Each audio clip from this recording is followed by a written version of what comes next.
Baiklah, untuk perkembangan berita dari RTM Sarawak pula, kita bersama Grace Princiana Chua di sana. Silakan Grace.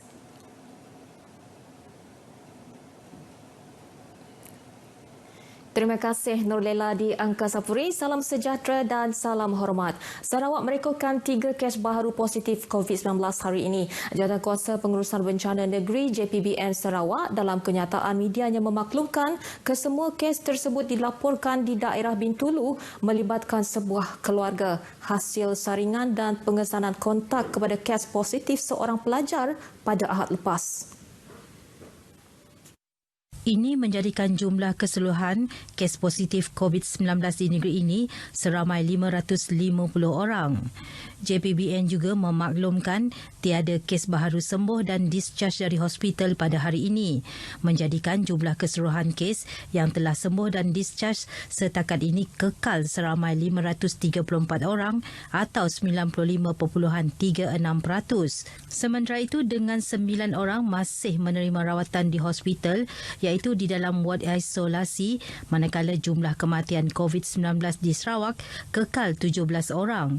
Hari ini juga menyaksikan 195 pesakit dalam siasatan PUI dilaporkan dan 14 kes masih menunggu ujian makmal. JPBN turut memaklumkan telah menerima prosedur operasi standard SOP terkini yang disediakan oleh Kementerian Kerajaan Tempatan untuk kedai gunting rambut, pendandan rambut dan salon kecantikan. SOP tersebut berkuat kuasa pada 17 Jun 2020 dan boleh dimuat turun di laman web Kementerian Kerajaan Tempatan dan Perumahan Sarawak.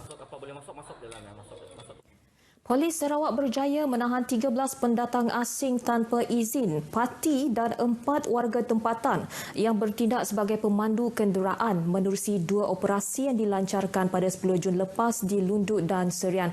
Pesuruhjaya Polis Sarawak, Dato' Aidi Ismail berkata, tangkapan itu dibuat menerusi op benteng COVID-19 yang dilancarkan bagi menyekat ketibaan parti melalui jalan-jalan tikus di negeri ini.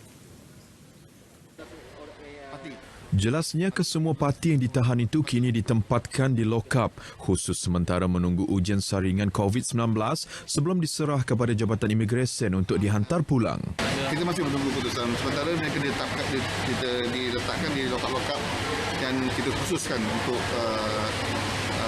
mereka yang dalam menunggu keputusan PUI. Bila dah confirm mereka negatif, kita akan hantar ke pihak immigration untuk proses penghantaran balik. Datuk Aidi menyatakan demikian pada sidang media selepas menyaksikan majlis serah terima tugas Ketua Polis Daerah Kota Semarahan di Ibu Pejabat Polis Daerah Kota Semarahan. Beliau turut memaklumkan penguatkuasaan pematuhan orang awam di bawah Perintah Kawalan Pergerakan Pemulihan PKPP di kawasan komersial dan tempat awam akan diteruskan dengan kerjasama pelbagai agensi berkaitan. Dalam majlis ini, DSP Sudirman Kram mengambil alih tugas Ketua Polis Daerah Kota Semarahan daripada DSP Lee Chong Chen. Sebelum ini, jawatan tersebut dipangku oleh ASP Rafhah Kepli. Sementara itu, Angkatan Tentera Malaysia ATM terus memperketat kawalan keselamatan di sempadan dalam tempoh Perintah Kawalan Pergerakan Pemulihan PKPP. Panglima 1 Division Major Jeneral Datuk Muhammad Din Abu memberitahu usaha itu adalah untuk menyekat kemasukan pendatang asing tanpa izin parti selain mengekang penularan COVID-19. Major Jeneral Datuk Mat Din Abu juga memaklumkan para anggota ditugaskan di sepanjang sempadan negara termasuk di lorong-lorong tikus bagi menyekat kemasukan parti khususnya ke negeri ini. Jelasnya lagi, pasukan itu berjaya menahan dan mematahkan cubaan parti untuk membolosi sempadan menerusi ops benteng yang dilaksanakan bersama anggota keselamatan yang lain seperti Polis, Jabatan Imigresen Malaysia dan Jabatan Kastam Diraja Malaysia. Ujarnya kerjasama antara pihak ATM dengan anggota keselamatan itu adalah baik, terutamanya dalam pertukaran maklumat keselamatan sempadan selain daripada penggunaan teknologi drone bagi tujuan kawalan keselamatan sempadan. Beliau memberitahu demikian kepada media selepas mengadakan kunjungan hormat terhadap Ketua Menteri Datuk Patinggi Abang Johari Tun Openg di Wisma Bapa Malaysia di Petrajaya, Kuching. Kunjungan hormat tersebut adalah bagi memaklumkan kepada Ketua Menteri mengenai persaraan beliau pada Disember nanti. Dan turut hadir ialah Panglima 3 Brigade Brigadier Jeneral Muhammad Isa Jaafar yang juga akan bersara wajib pada Januari tahun depan.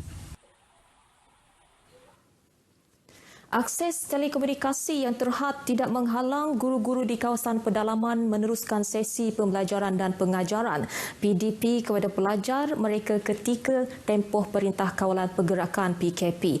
Bagi guru-guru di daerah sebawah disebabkan kekakalan PDP secara dalam talian, mereka menjadikan Jawatankuasa Kemajuan dan Keselamatan Kampung JKKK dan tuai-tuai rumah panjang sebagai penghubung menyalurkan bahan PDP kepada pelajar.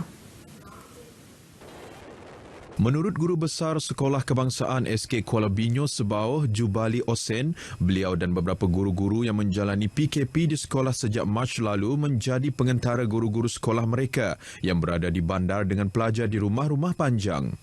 Sekolah mencetak bahan dan diedarkan melalui JKK. JKK ini berperanan akan membawa dan mengedarkan kepada pelajar. Jadi pelajar ini akan membuat latihan dengan bimbingan ibu bapa.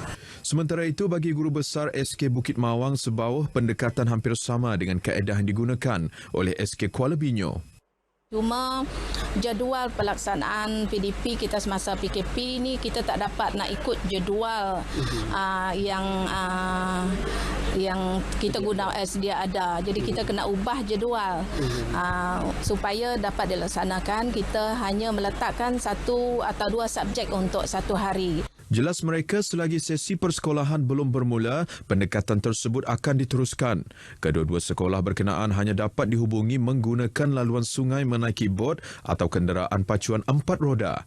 Setakat ini, sesi persekolahan yang bermula 24 Jun ini hanya untuk pelajar tingkatan 5 dan 6 yang mengambil peperiksaan awam. Setakat ini dahulu berita dari Sarawak. Kita kembali bersama Norlela di Angkasa Puri. Baik Grace, terima kasih.